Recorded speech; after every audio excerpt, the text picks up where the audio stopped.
Okay. It has you tagged. Are we live? Are we live? Let us know if we're live. What's going on, everybody? St- Games on Saturday throw me off because it doesn't feel like the day before a game, even though it is the day before a game. Are we live? People, let us know. Are we live? I'm waiting on you guys. So let us know if we are live. Come on. Let's go, chat. Where are we? Come on. Are we live? Are we live? Are we live? Are we live? All right, we live. We are live. What's going on? All right, it's almost game day. I'm here with my good friend Sean Marash of the DA show, Weekends on the Fan. And honestly, it's I don't steal takes very often because I don't like, even if I like a take, I'm like, I'm not going to repeat that word for word. And I just try and make up, like get to my own conclusions and not listen to other people. For the first time in a long time, you forced me to steal a take a couple weeks ago on the resting starters thing, where I was like, this is too good of a take to not rest starters. So we had to get you back on the live stream. What's going on, Sean Marash? I appreciate it, Bobby. And by the way, part of the payoff on resting the starters was for this moment right now, not showing a lot more to the Eagles with our full team. So that's what it's all about, right? Even then, man, we that was made the Eagles sweat a little bit. Not really, but it was a tough game for the Eagles where it's like that has Hell yeah. to work in their confidence. And I thought it was kind of cool by Wink where he threw out a lot of different looks at that Eagles offense to where it's like, ooh, we might have a little bit of a playbook on what to do versus Jalen Hurts with our starters. And I just think, one, you saw some of that in that last game. And this Giants team really is so much different than it was in that 48-22 game. Offensively, Yeah. their entire identity has swapped. From after that game, they totally switched up their identity.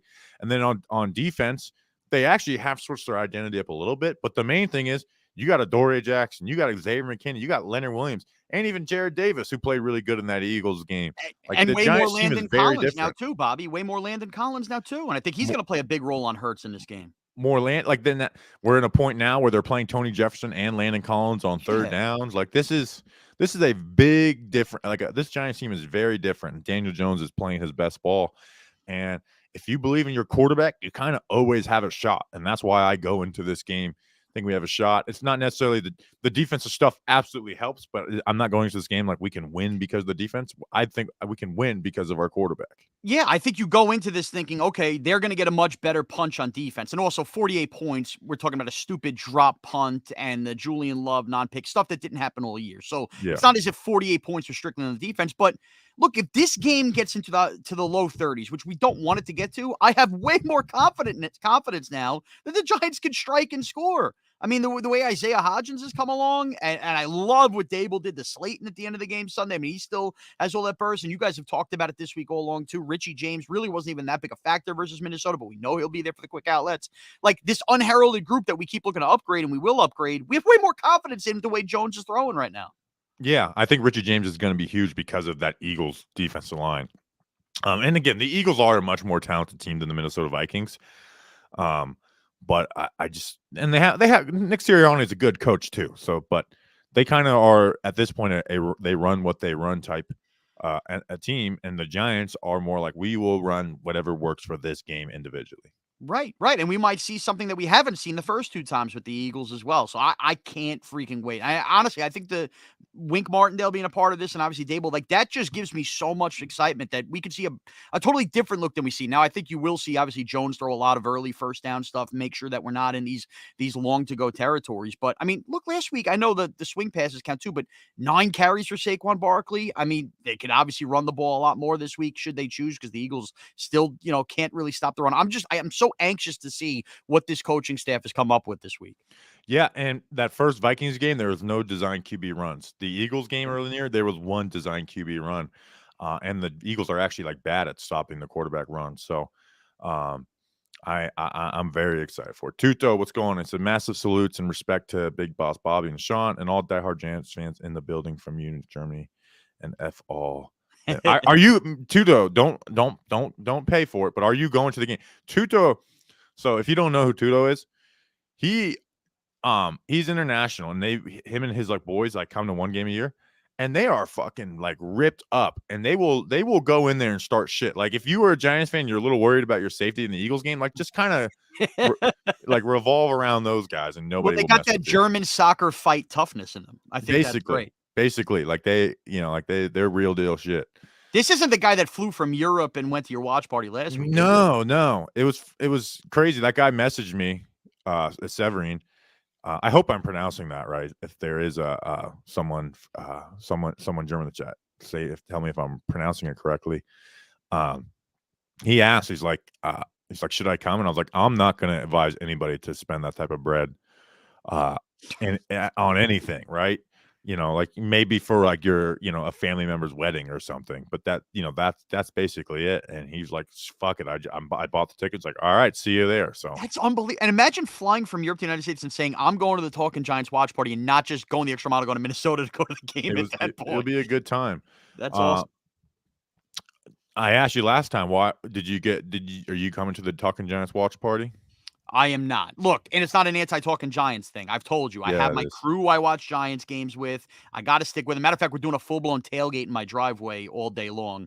You I guys just go all out. Yeah, I just came back from Costco. Burgers, dogs. We have a DJ coming that's gonna spin from like 2 o'clock on, and we're just gonna go all out and fucking get shit faced and let's go. Yeah. Can I say that? I hope I can say that. Yeah, yeah, yeah. You can All say right. whatever you want.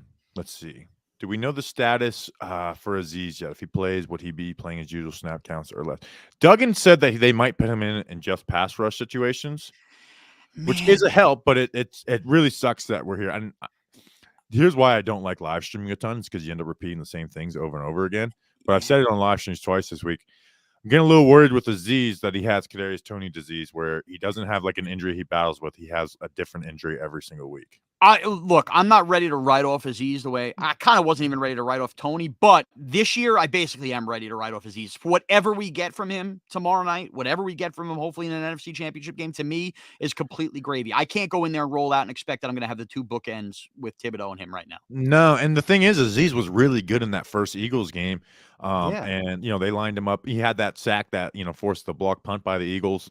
He got that on a guard. But even like Lane Johnson, who hasn't given up I think he's no tackle has went longer without giving up a sack.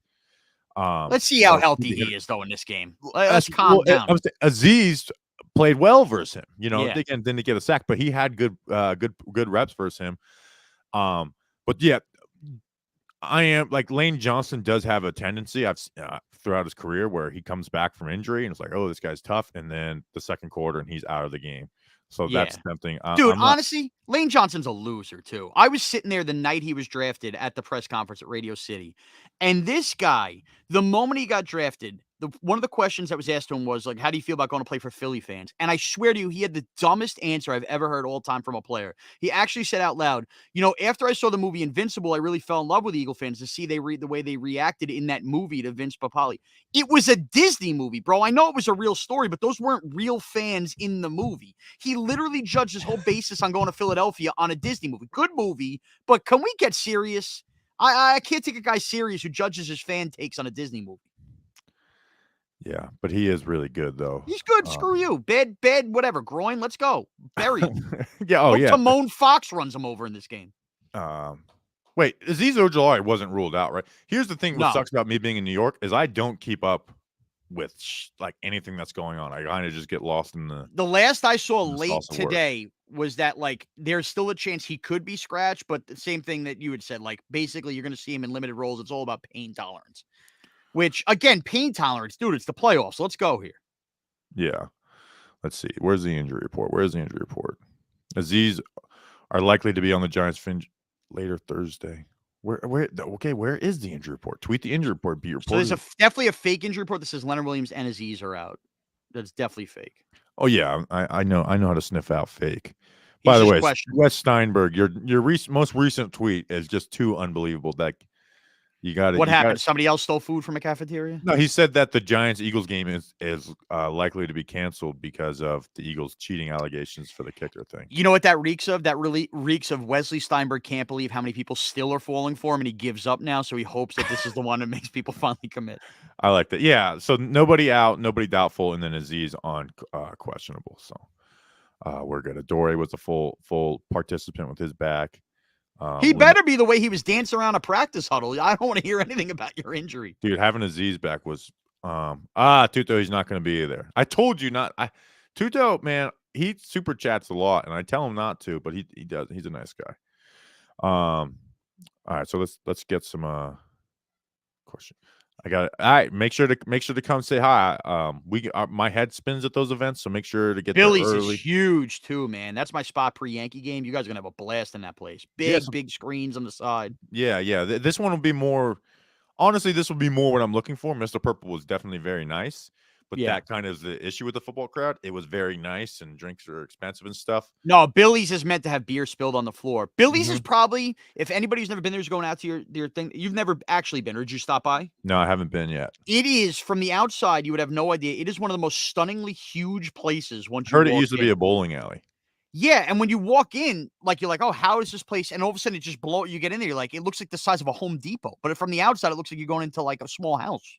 Yeah, someone said Mr. Purple was nicer than my wedding. Yeah, it was a very nice place. It was definitely cool. But I want people to be able to like afford 4 or 5 beers. All right. Or mixed drinks, I think were pretty expensive. All right, let's get some questions. I've been asking this question to everybody we talk to. Outside of Daniel Jones, for the Giants to win tomorrow, the Giants win tomorrow, who do you think is the guy who we're talking about on Sunday? Kayvon Thibodeau.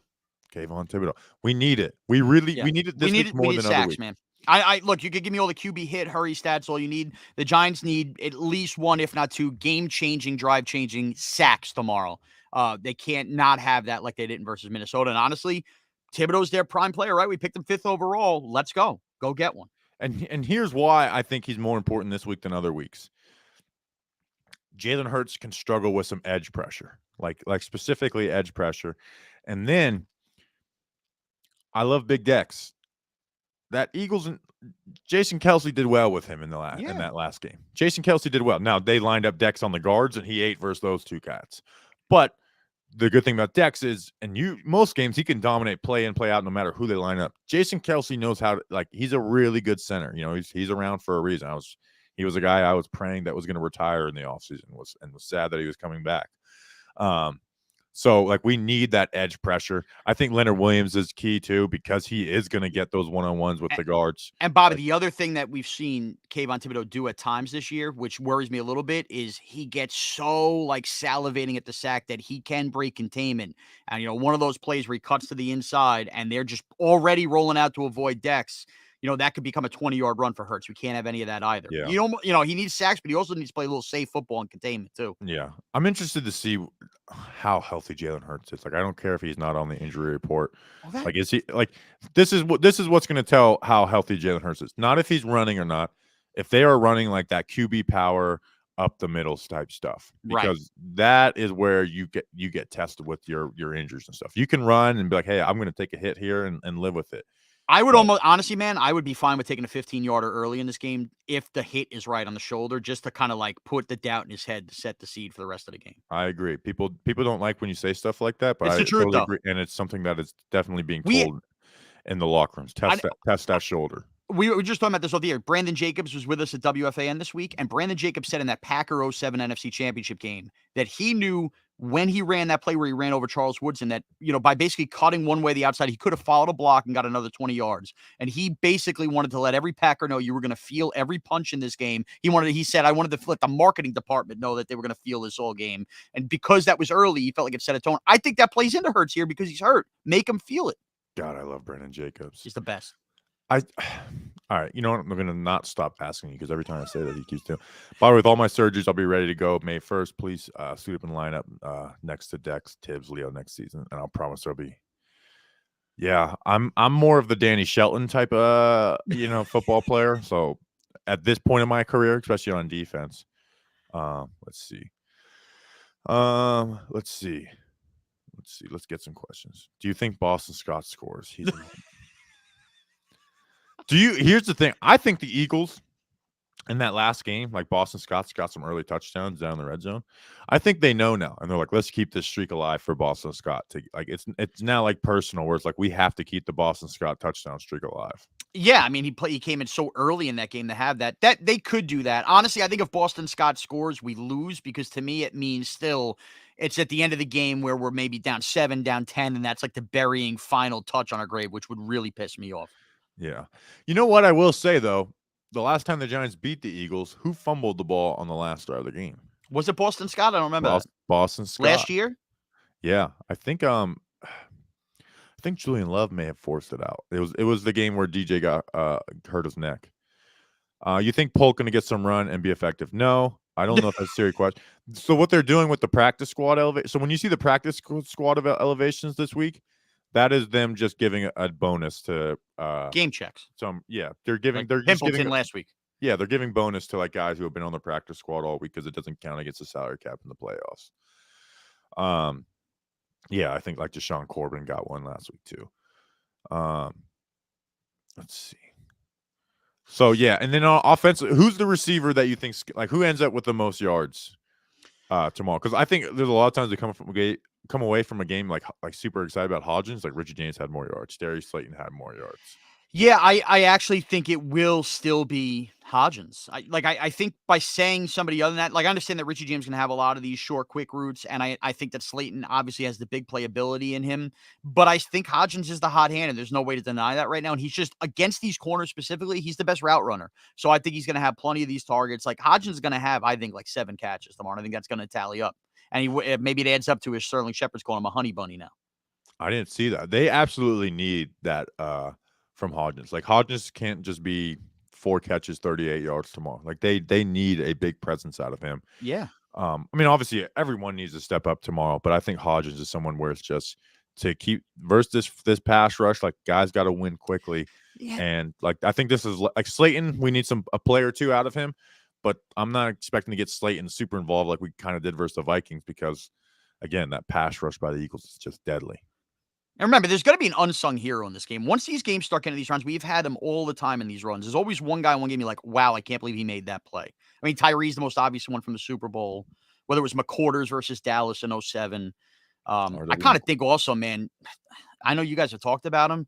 I think we might get a Cordell Flott interception in this game. If they play him, because Fabian Moreau is their starting corner. He has had good results versus A.J. Brown. Like he exactly. has. I think he's going to find his way on the field a couple times in this game. Wouldn't shock me. And he's going to make up for that drop pick versus Minnesota. Just something in my stomach says that. They almost like playing him more on the they a lot of times out of necessity. They play him more on the outside because like you're not going to be as involved in the run game. Better season, Andre Patterson or Jerome Henderson. Who do you got, Sean? I think it's Patterson. I think what the D line's turned into has been incredible. Now I understand that we basically signed a bunch of guys off the scrap heap, but let's not pretend we didn't do that with guys like Henry Mondeau, at the D tackle spot. Remember, Williams has been banged up all year. I think what the job Patterson's done on the defensive line's been awesome. Yeah. Eagles been accused of cheating during week 14 versus New York. I watched that video and I saw the rule like you're allowed to drop something. I don't think they were cheating. I mean, it's a blade of grass. Now I'm here for anything. There was definitely something that you can put something down, but you can't put something that like to spot the ball. You can't put something up that raised like a kicking pad. Right? Exactly. Like in high school, you can actually like put like a rubber black block to kick field goals. I am here for anything that accuses the Eagles of cheating, so I'm all in. Yeah. Oh yeah, I'm all for that. But like when you saw him pick it up, like he picked it up like it was like this big. Like that's not what cheating is. Here's something I'm concerned about Goddard. Fun fact about Goddard. He didn't play in the week 14 game, and we've seen what TJ Hawkinson did twice versus the Giants, not a fluke. Like Goddard is the one that worries me, but I really think, man, like when you're in man coverage situations, you just gotta let McKinney like come down and play him. Like I wouldn't worry about him playing center field. Love can do some center field stuff. Like I'm McKinney should become the go stop the running back or tight end who's good guy. And he's done that this year. We play a lot of bend but don't break like we did, kind of on the Grand, but much better here under Wink. That Honestly, man, the same thing with Hawkinson. If Goddard's going to eat in this game, and that means you've bracketed away and taken away AJ Brown and Devontae Smith, well, you're avoiding those quick strikes, and you're making the Eagles have to, go down the field a lot slower. And then at the end, you're only giving up field goals on drives that had Goddard 3 catches or something like that. I'll live with that. I will live with that if that means we're not getting crushed with the big play with the receivers.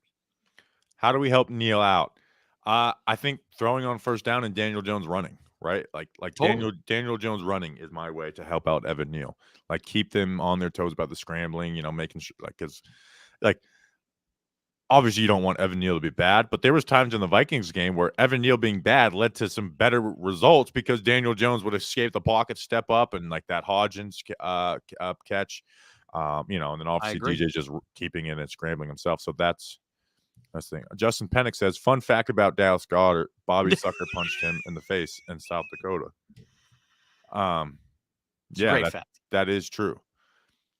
If you're going to the Eagles game tomorrow, we should get like a Bobby Sucker punched Dallas Goedert, or like a screenshot of because there's video of it, and just have like the meme, like Bobby Dallas Goedert over it. I think LPG's got to take care of that. Maybe just have that superimposed on a license plate. Yeah, like just sucker punch and like have like an Eagles like plate or something.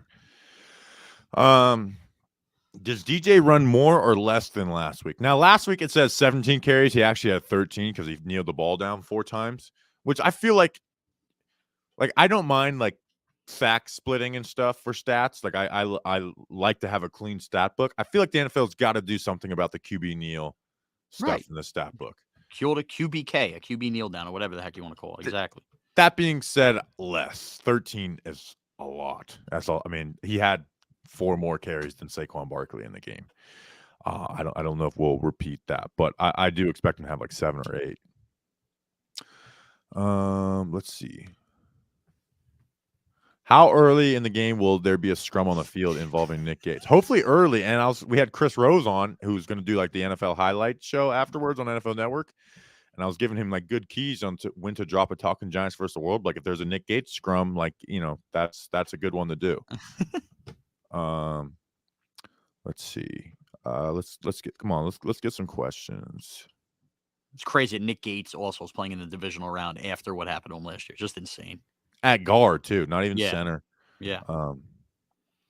Which is funny. You would think they would stop the rotation at some point, but they're continuing to do it. 2 coaching staffs in a row who do offensive lineman rotations. Which is, all we heard about was chemistry and gelling for years about the offensive line. And we hated it with Joe Judge. Now we're like, oh, yeah, Dable's got it down pat. Doesn't mean anything. That's the funny thing. Is like it's if you're winning, it's awesome. If you're losing, it's the dumbest shit ever. Exactly. But here's the thing: is it came from Bill Belichick. Like the Patriots did that. I think it was 2015, 2016. I think it was a year before they won the Falcons I think it was a year before the Eagles Super Bowl. I can't remember. It was a year before some type of Super Bowl. Let's see. I see the Giants using Barkley and Breida in the backfield together extensively in this game. Do you guys agree that Breida should be used more? Yeah, they did that a lot in the Vikings game, and they use motion a lot more.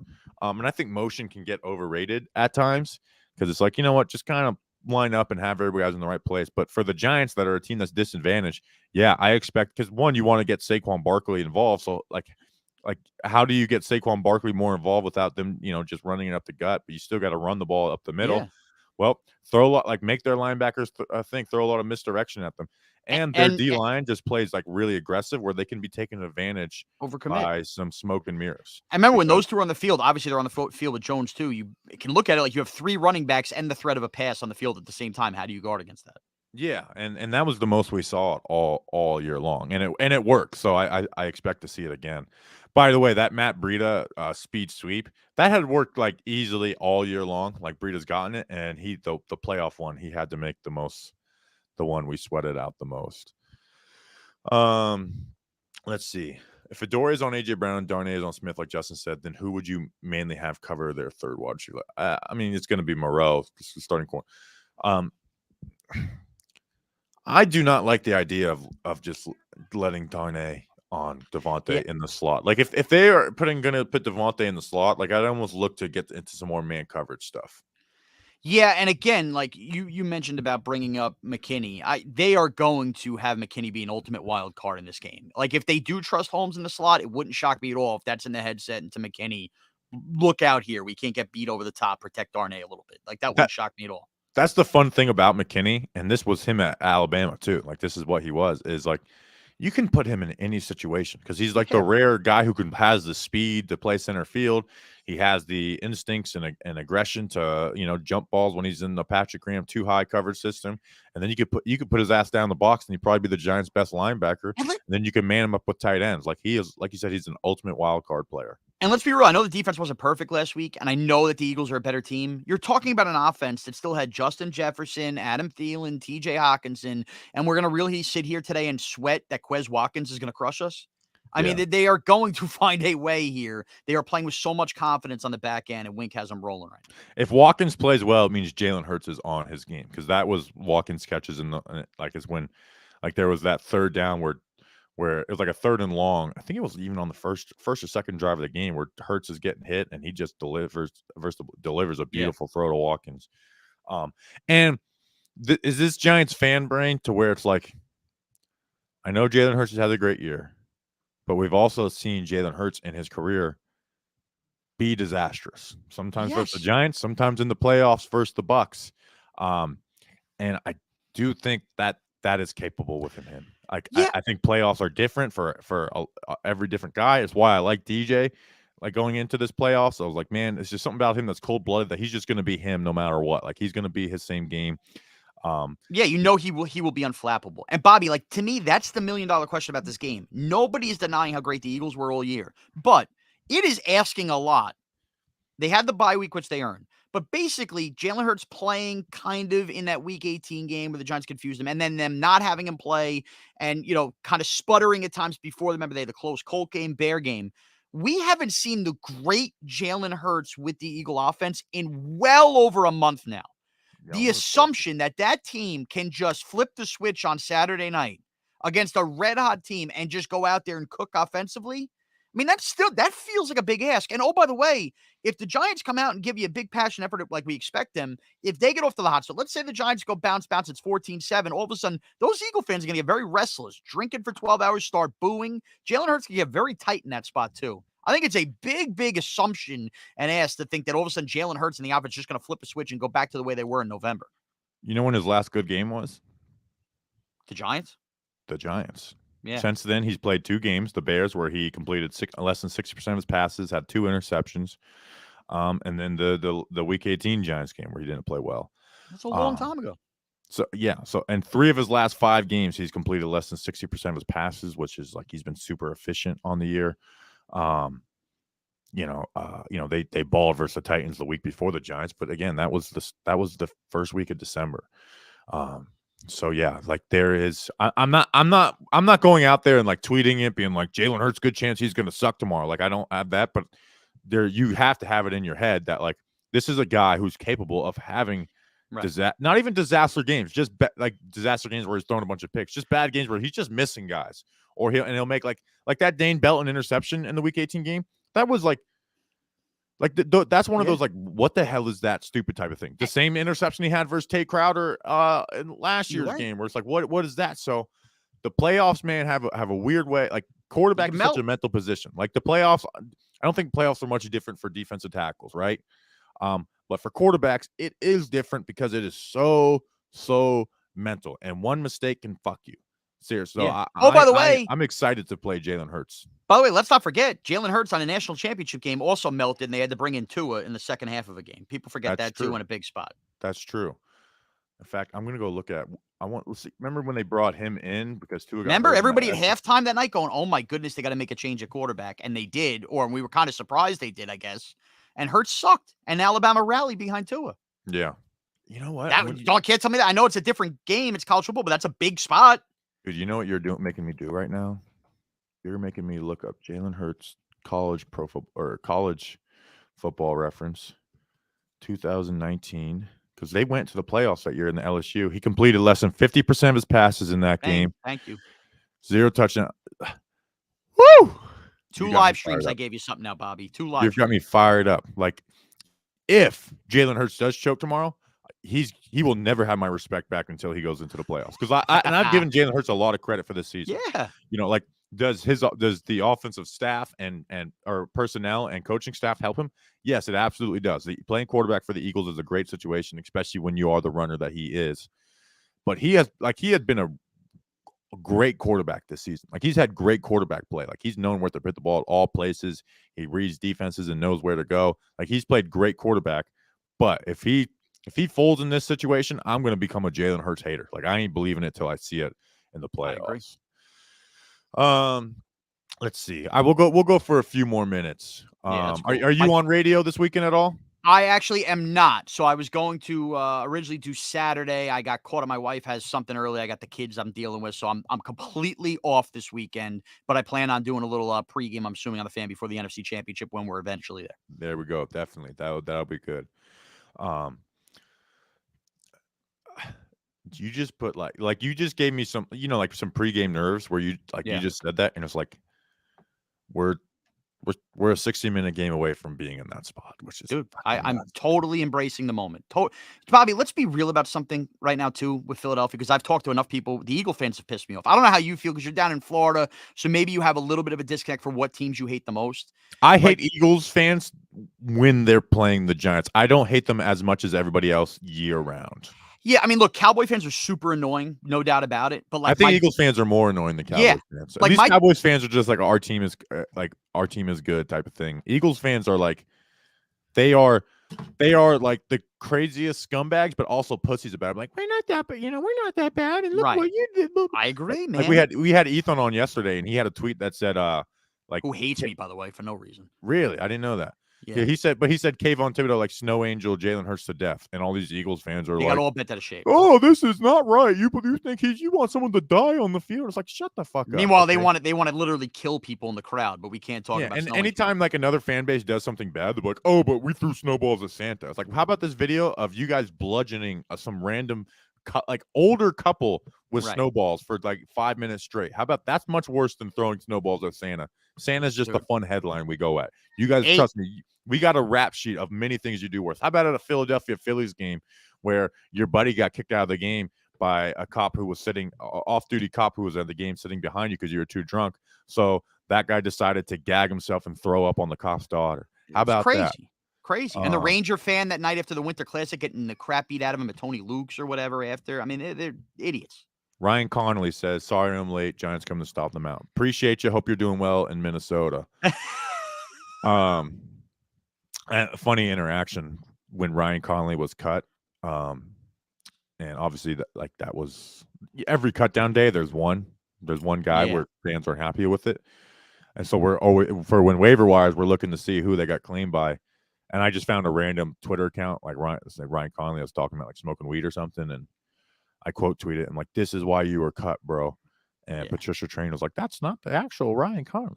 I'm like, I got really drunk with Ryan Connolly's grandfather a couple of years ago, right after he got cut. Yeah, I've heard Ryan Connolly grandfather stories. It must have been from you. He was at a resort in Florida. Ryan Connolly's cousin. What it was. You told me about that. Ryan Connolly's cousin is Islanders captain Anders Lee. So they've raised these couple athletes. And the guy saw my Giants tattoo in the pool, this older guy. We've started kicking back drinks, and he just went on a Gettleman bash fest about the way they handle Connolly. Which looking, it's one of those. All right, we'll end on this. And perfect. I'm sitting here talking about roster cuts from 2 years ago.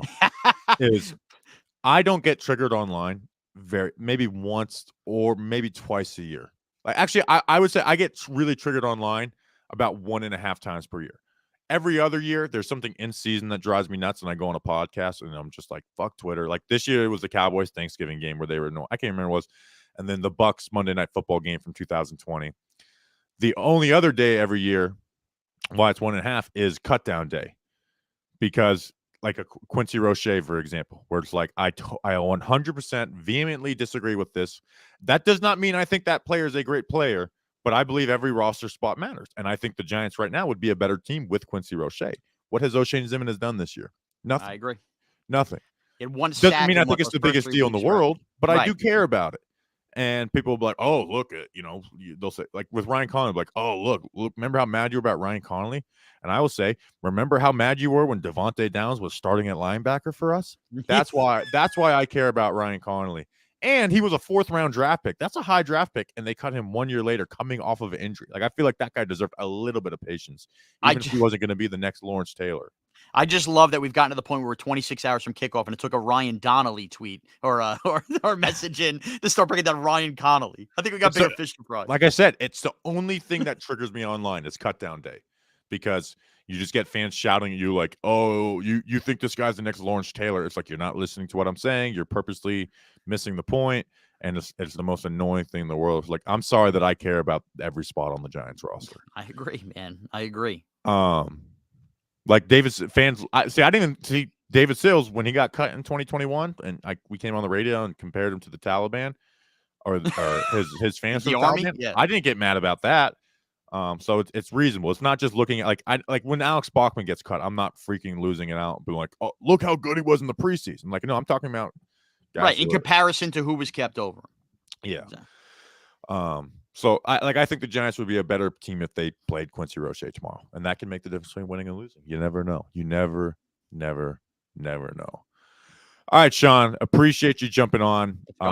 You got to start putting your Twitter handle in the little in your name. Oh, okay, that's how this works here. Okay, my bad. I will. You know, hold on. I always do this. So I'm holding my microphone now because we don't have any USB mics in John Boy Media's office except for this one. It's got to be annoying. You need a nice stand. We have the same mic. You got to get. Yeah, and I don't feel like I'm not trying to pay for luggage. But I don't want to put a microphone in my carry-on bag. I got you. I just went for the One Giant Step podcast, and I accidentally put in One Giant Step for Mankind. Yeah, that's the whole astronaut play on. We also named that podcast not knowing it was One Giant Leap, so the whole thing's an accident. But what are you gonna do? Wait, it's One Giant Leap? It's One Giant Step, but the actual saying's One Giant Leap, and we didn't know that when we named the podcast. Oh, well, at least you don't get people looking it up and looking. I bet you there's some space podcast. You're probably right. Right. So it actually does help. All right, so the one. Make sure. Okay. All right. Make sure. I just wanted to make sure because every time I do it, I'm afraid that I am going to share some space podcast in the chat. And they're just going to get a random bump of downloads. Well, Datino's usually in space when he's on it. So it's one type we bumped a biking podcast, like bicycle podcast, because we were making fun of Giant Insider, and they put their podcast what's the name category. It was like recreational sports or something instead of just sports and football. And so we went and looked at the charts that they were in, and there was this podcast. I still remember this One Gravel Ride. If you guys want to go listen, they were ranked ahead. They were ranked one spot ahead of Giant Insider. So we had people go and tweet at them like, "Good job, you guys are killing Giant Insider in the charts." But that's low but good. Some of my best troll content was I don't know if you were following me back in the day, but Giant Insider would do the breakdowns where he's pointing the pen, trying to be like them. So I would start doing breakdowns and doing an Italian accent with random objects pointing. I did one with a cactus, pointing at the play, and I would do the same play that they would do, and but just totally mock. But yeah, I would be pointing with a cactus or something. That's an expert troll job. That's great. The next step. So some people just didn't know the history of our beef because it's very a long time ago and it's small. But I don't let it go because they were the ones who punched first. So I'm not going to stop punching. But I didn't want to troll them too much because it's why is Bobby just because people just think I'm going after them just for fun. Right. Yeah. All these new listeners. It's like they were dicks to us, and I tried to be nice to them, and they were still dicks to us. Not even Jerry, Chris. I think Jerry's probably a pretty nice guy. Which is so funny. That's your guys, and I don't know why this Ethan on the other end hates me. I don't know. I don't know what I did. Well, I'll have to talk to him. He actually hates you? Yeah, I mean, every time I tweet something Giant related, he'll pop in once every 2 months and just quote tweet this guy's the biggest idiot Giant fan there is, blah, blah, and then he has his whole army come after me. So I of course I'll throw some shade back, but I don't know what the hell I did to him. Yeah, I see. I say I'll throw shade at Ethan sometimes. Right. If there's something so I'll quote. I'm sure he doesn't love it on my end, but I'm like, hey, yeah, he's probably a nice guy too. I don't know. We can take shots at each other. Yeah. Where was I going? Oh, the next step in the breakdowns was going to be to use a gun to point at the screen, Oh, but that's when jeez. I was like, this is too mean. People will take this the wrong way. Yeah. And I don't own a gun, so I'd have to like borrow a gun to do. Just stick with posting the dead eagle tomorrow morning. That's all we're looking I for. actually stopped doing that because one, I got annoyed, but we would actually like lose hundreds of followers Followers for that? every like on a day where we're supposed to gain followers on Instagram, we would lose hundreds of them. Jeez. And we kind of have done all the same ones over and over again. So like the Vikings one would be recycled, the Eagles one would be Let's just recycled. shatter the Liberty Bell tomorrow. Yeah, that's true. But we knew this was going to be the last year of it. Which it's funny how it became a thing. It's on a whim. Like literally at like 8 a.m, I was like, I just looked up like it was week 3 of 2020 where I was just like shooting a bear and I just posted it and it became a tradition. People get so sensitive, man. So sensitive. All right. All right. So this podcast started with Giants playoffs and it ended with talking about bicycle podcasts, space. As it should. As it should. We're as relaxed as that giant huddle yesterday in practice, Bobby. That's how relaxed we are. Let's go. By the way, speaking to Eagles fans, I have a bunch of – so I always forget, like, because there's like, if we win, go back and quote tweet these. I always forget. So now I've been texting Julian, like, remind me of this after the game. Or like post, like after the game, quote tweet this with saying, like, suck our dicks or something. So good for Julian. Just where he wanted to be in college. Yeah. All right. We appreciate you guys. Enjoy your Friday night. But, hey, it ain't a weekend. It's a work weekend. We got work to do. Business. Let's go. Let's win some games and let's go Big Blue.